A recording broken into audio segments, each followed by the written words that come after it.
everyone, and Keith, welcome to this program. It has been a wonderful opportunity to reconnect with you. Our program is meant for people to be inspired and motivated from leaders who are in District 6. And your name always comes up in so many ways and from so many different people. For our viewers, I just want to introduce you as our all long time Toastmasters, Keith Hardy, past District 6 director when it used to be called district governor. But most importantly, you seem to be the evergreen coach, mentor, and an inspirational leader for so many people in District 6. So for our viewers, Keith, let's hear from you. Just briefly describe your journey in Toastmasters so far. Sure, Ravi and everyone. I'm so excited to still be an active member in Toastmasters. The organization has been so wonderful for my life journey. It's had such an impact on me professionally, as well as personally, and in my community life. Can't say enough good about what Toastmasters brings to people's lives in general. So my journey began on the Ides of March, March 15th, 1989, when I formally joined Burlington Northern Toastmasters in downtown St. Paul. I was an employee there, it was an employee-based club. Had a fantastic business mentor, a man named Jonathan, who also happened to be a member of the Toastmasters Club there. And he told me during one of our mentor sessions in 1988, he said, hey, if you want to be successful in your professional life, you need to be able to conduct small talk with your colleagues so they feel comfortable with you, so they share information with you to help you be successful, to complete your projects.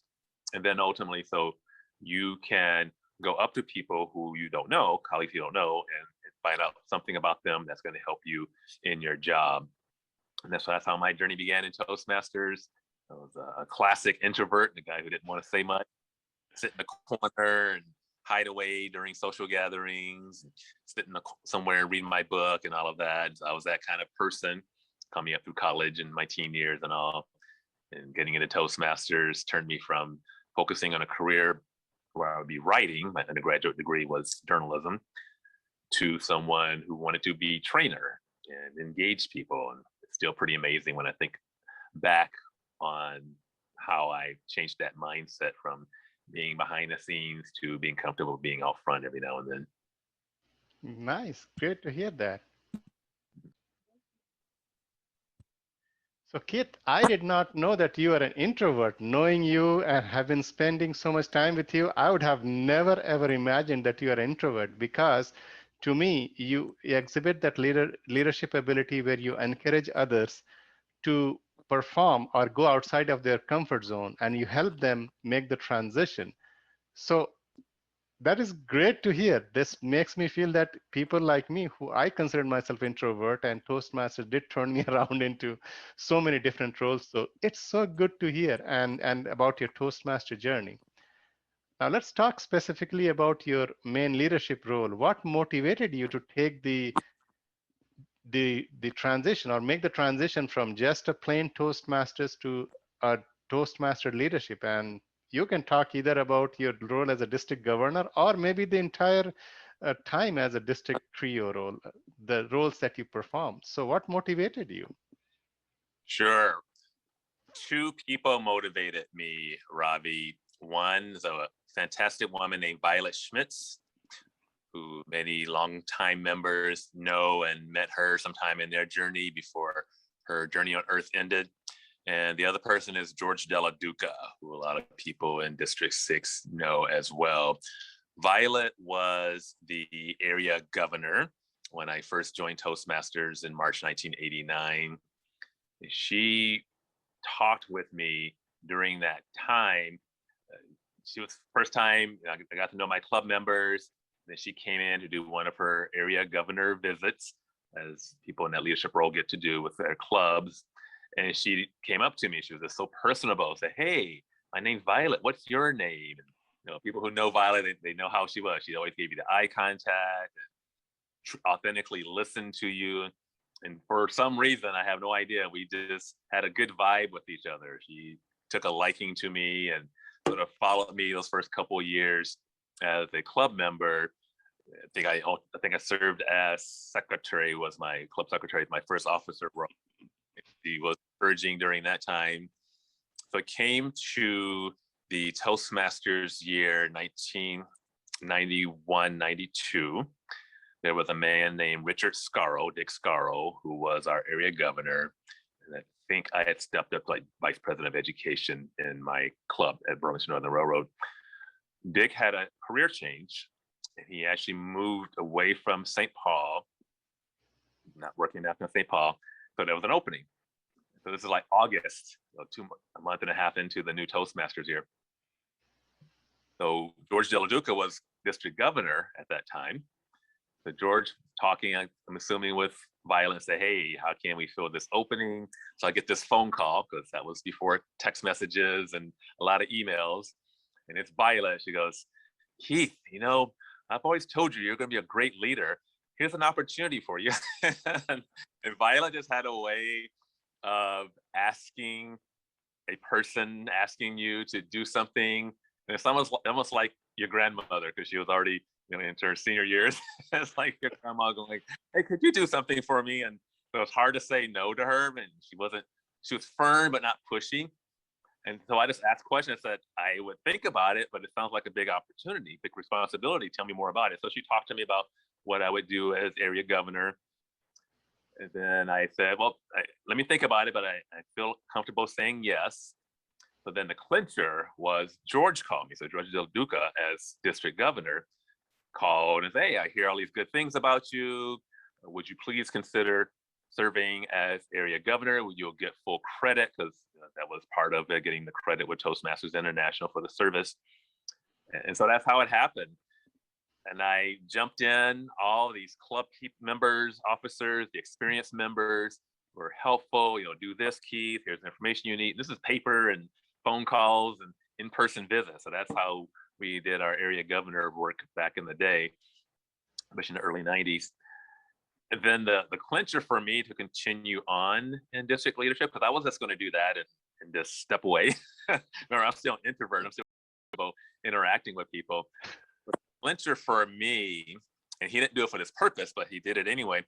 So at the following July, at the beginning of the next Toastmasters year, when George, as district governor, announced all of the year winners, for whatever reason, he picked me to be the area governor of the year for District 6, and blew me away. I never even thought I would be in the running for something like that. I figured it'd be somebody who served the full 12 months, plus, been named back in June, probably 13 months. So I figured it'd be somebody who had a longer tenure. I just worked the program, what you get to do as an area governor, working with your clubs, and for whatever reason, George picked me as the area governor of the year. It was just pretty awesome. And so that just sold me on, wow, I got to try some more of these district leadership roles. And ultimately, I became district governor. And so just a quick quote on that is, when I was district governor, I made it a point to reach out to people who hadn't been in district leadership before and ask them to take on some committee chairs, or to be part of one of the conferences or convention, or some significant role at the district level. That is awesome. And I'm glad you started the tradition, because we as leaders, we always, one of the key ingredients, in my opinion, is that in volunteer organizations, people don't necessarily always step forward. And that is what happened in your case. Violet Schmidt, bless her heart, she reached out to you. And I think it's like those acres of diamonds where the diamonds are waiting to be discovered. So when you reach out to people, they they may not know the potential, but when you reach out to people, you are giving them an opportunity to shine, to grow. And look at you, you probably had not really thought about it. So I'm glad you had your personal experience and you turned it around to help other people. There are so many stories you have, Keith. From when you started your journey in leadership, Toastmaster leadership. Are there other positive experiences or stories that you can recall in your role as looking back today? Most definitely. Bruce Trippett has been a tremendous mentor and role model for me, and had a significant impact on who I am, not only within Toastmasters, even outside of Toastmasters. So I had the opportunity when I was elected as division governor, using the old term, that Bruce was the district governor.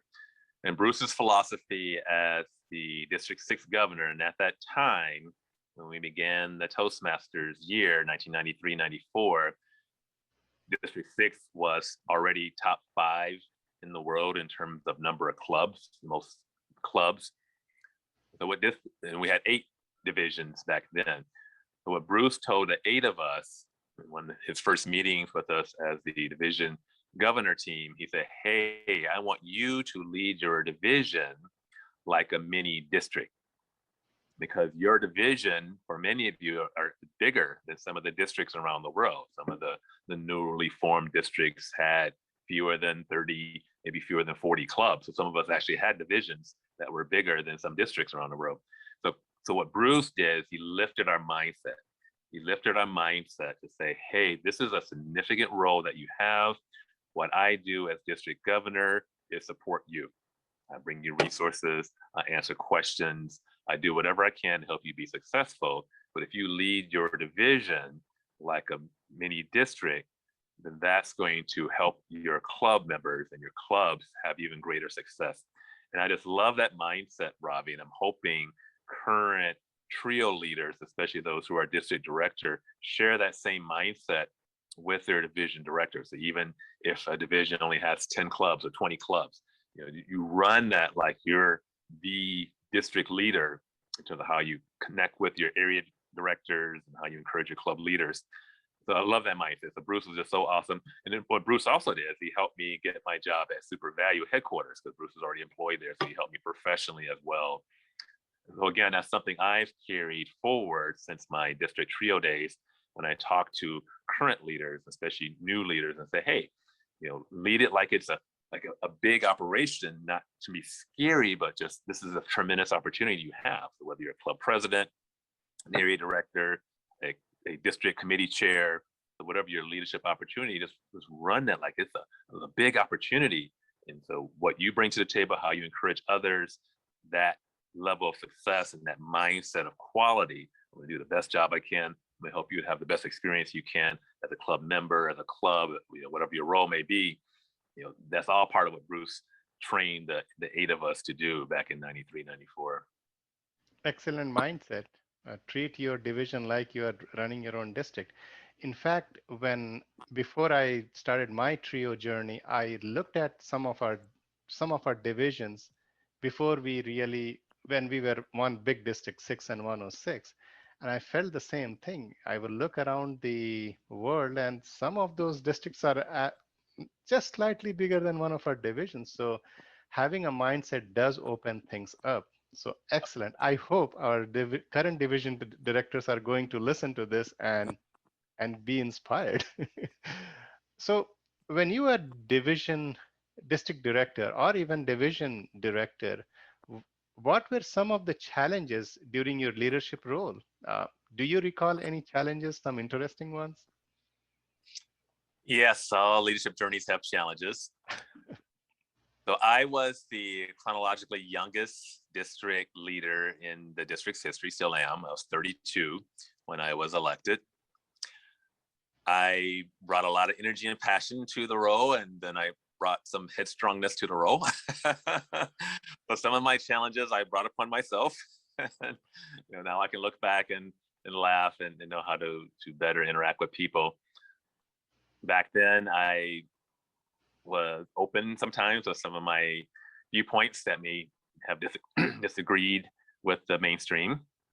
And then what I basically learned, a lesson of how to help people be on your side and how to help people to support your goals, and trying to help people keep in mind, the main thing, so to speak. We're here to help club members have their best experience so their clubs can have success and ideally be distinguished moving on up down the chain, area, division, and ultimately district. And so I learned that the hard way, and that's my own interpersonal relations with some people.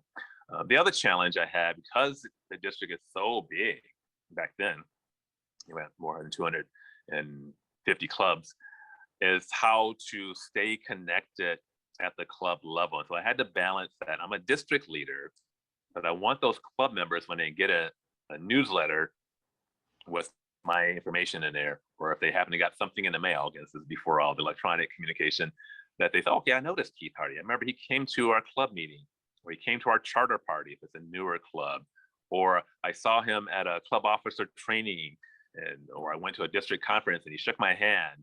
So that was something, it was a challenge of having so many people to try to have somewhat of a personal connection with. But that was something that was very important to me. And again, that came from my interaction with Violet Schmitz. Just that, I look you in the eye, I shake your hand, I give you a hug. She's a hugger. And I just want you to remember me. So when I ask you to do something, but oh yeah, I have a connection with Keith. He cares about me. It's not just numbers, or he's trying to be the big boss or anything negative. Negative connotation is, hey, he's on my side. He wants me to be successful. Yeah, let me help out with this. Let me say yes to this officer role position or this district committee position opportunity. And not only did I learn that from Violet, I learned that from Bruce too. Bruce is very big, Bruce Trippett. He's very big on, hey, always have that, go to that emotional bank account that Stephen Covey talks about in the 7 Habits of Highly Successful People. Build up that emotional bank account. Ask people about their family, try to catch them doing good, congratulate them on a promotion, or wish them happy birthday. Something that we get to do on Facebook pretty easily now, but back then you had to work at it. And so that, again, when you come to them and ask them, hey, can you help me with something? Do you have some information? Can you help me find this person I haven't heard? Oh yeah, Keith cares about me. I have an emotional connection with Keith.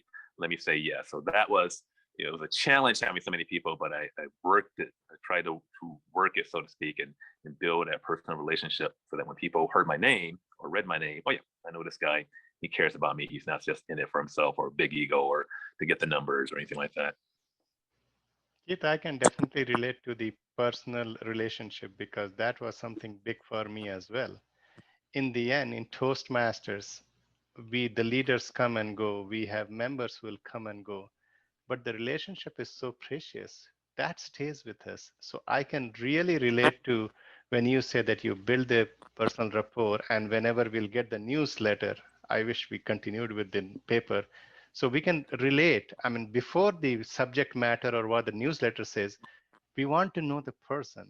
Or sometimes when we have read the article, we want to know the person who is being mentioned. So that is really something big. And I hope we continue to do that in District 6. We have heard a lot of stories like this where you grew personally and as well as professionally, and I might add socially with the society. But I would like our audience to hear, how did your journey in Toastmasters, maybe your position in Toastmasters, help you progress in your career or personal life or in social life or community life? Sure. A lot with all of those. Without a doubt, I was able to be elected to serve on the St. Paul Board of Education, the St. Paul School Board, because of my Toastmasters journey. Just having the street credibility when I went knocking door to door, introducing myself as a candidate to serve on a school board. There are a lot of factors that people look at in any size community when they get a chance to elect members of a school board. One of those is, what do you know about the education? What do you know about the school system, the school district? But a lot of that is, how do you work with the other people on the school board? In my case, in St. Paul, we have 7 members of the school board. My election year, there were 4 seats, 4 positions that were up for election. But people wanted to know, how are you going to work with those other 6 people, whoever they end up being, and making these decisions for this medium-sized school district? Because I was able to talk about what I did in Toastmasters as a club officer, working with 6 other club officers, as a district leader, especially in the trio roles, and all the committee chairs who reported directly to me, and working with the other 2 members of the trio, and it's all this relationship that you get once you're district leader, all the division directors who report directly to you, and how you work with the different personalities and help them. And I was able to speak to that in my campaign rhetoric, so to speak, trying to seek that seat on the school board in St. Paul. And I was elected twice, and I had a lot of experience, a lot of growth experiences, even serving in the role. But definitely what I did in Toastmasters helped. Professionally, I mentioned the connection with Bruce Trippett and being employed by SuperValue. I've also had a chance to, I was without work for a period in 2008 and 2009. I made a friendship with Wahid Allende back in the early 2000s when he first got involved with Toastmasters. During that period of my unemployment, Wahid was in a good position at US Bank. I mentioned to him I was looking for work. One day I get this phone call saying, hey, would you come and interview for a position? It turned out to be a woman named Mary. She was in Toastmasters with Wahid. He had talked to her and said, hey, I know this Keith Hardy guy. I think he'd be a great fit for us. I had to interview with her. I had on my resume that I was in Toastmasters. She honed in on that and asked a couple questions about Toastmasters during the interview. Ended up hiring me and ended up having a nearly 10-year career with US Bank, based on that connection with Wahid and everything that happened afterwards. So definitely had impact on my community leadership, community life, and definitely on my professional life. Oh, that is so heartwarming to know. I especially would say, well, I was part of your campaign for your school board. So it was fun to make those phone calls. But what I really loved hearing is that how these seemingly ordinary time or connections leads to some big results. Wahid Ainde or Bruce Trippett, both of them who paved the way. I have to share one more thing with you, Keith, is now I interview people for various things. And people who have gone through Toastmasters, they are so good in presenting themselves, their ideas. There is a stark difference between people who have gone through Toastmasters versus who have not. And in general, I find that people who have been through the program for considerable period of time, they show that concern, they show that real quality that is inside of them. So I can easily identify the quality. Not that it is a guarantee for a job, but nevertheless, it does speak volumes. Keith, you have had a wonderful career in Toastmasters and outside of Toastmasters. Do you have any word of wisdom or advice or any message for the viewers of our program, especially in District 6 and beyond? I'll have two messages to share. Number one, if you are currently a leader, never be afraid to ask someone to help. And that help can be in some small way or something seemingly larger. So maybe you need to find a resource to help you put together a speech contest in an online format. Maybe you need to find someone who can come give a great wow speech to a club that needs to be re-energized. Maybe you need help on some other committee where you do some planning or do some other kind of execution of service for members within Toastmasters or outside Toastmasters, depending on your committee. Never be afraid to ask someone, because, and you mentioned it earlier, there's power in the ask. There's power for people when you hold a title, whatever that title may be, whether it's committee chair, district director, whatever it might be, and you being the one to ask them, hey, Ravi, can you help me find someone to do X, Y, and Z? Hey, Ravi, can you give me 3 hours in March to help me plan the speech contest I'm going to have? I could use your experience. And so, some people call it buttering up, but to me, it's that emotional bank account. It's showing people you recognize what they bring to the table, their strength, their value, and for you to ask that in a leadership role. And I'll give you a quick example from my school board life. There was a lot of work we did as school board members talking to the employees of the district, from the superintendent to other positions. But I had a chance to be a liaison to the west side of St. Paul. So I would have monthly meetings with leaders and parents and family members who had children in our schools on the west side of St. Paul. That's a very tight community. And what people mention over and over that, Keith, you authentically listened to us, because there was a community that felt left out. And so it was important for me to know people's names, to know how to reach them by phone, by email at that point, to when I showed up in a meeting, to just sit back and not be the star of the show, so to speak, but to come there ready to say, hey, I heard you talk about so-and-so in this meeting. Would you come and talk to the school board, make a presentation on how we can better provide XYZ kind of service for your community or throughout the district as a whole. So again, that same principle I use in Toastmasters, bringing that to the table. So that's one to keep in mind. Just ask anybody and ask them something small, something big. Number two, and it's something Bruce taught all of us as his division governors, don't accept the initial no. So I help a lot of people now, many districts, to find area directors, find people to be part of their team. And sometimes it's uncomfortable to ask people to do something. And then if they say no, it's sort of like that running joke for a lot of guys in particular, people who ask someone to dance or ask someone on a date. Oh no, it's like, everybody heard that no, and I'm not going to ask anybody else. And what Bruce taught us is, all right, you're saying no to this, Ravi. How about, can you help with this? So you always have something second to ask them to help out. Okay, so you don't want to be area director this year, but would you help plan the area speech contest? Or would you be the chief judge for my area speech contest? So have that big ask, if you will, and then have a follow-up. And again, what that shows, and some people aren't comfortable, it shows you truly value that person. You want some sort of contribution from them. Maybe this year, where they are in life, they can't do that number one ask you have of them, but they'll give you some names, or they'll make some phone calls or send some emails for you, or they'll do something smaller. And again, it's that emotional bank account. So that emotional bank account is built up with the smaller pieces, the smaller deposits. That's how Stephen Covey talks about. You make those small deposits and you build up that emotional bank account so that when you make the big ass down the road, it's like, oh yeah, Keith always had my back. He always valued me. He always thanked me. Can't say that enough. He thanked me profusely, no matter what I did, no matter how small it was. Yeah, so this time when he has a bigger ask, I'm going to say yes, because I know Keith will support me and he will appreciate it and he will respect my time. He will respect me as a person. Those will be the two, is ask anybody and don't be turned off by that initial no when you make the ask. Important messages, especially the one that you talked about, how the first no doesn't mean that you should stop asking, because sometimes, as you said, I may not be committed to a long-term project or a long-term ask, but I might be able to help, and I'm always willing to help with small time things.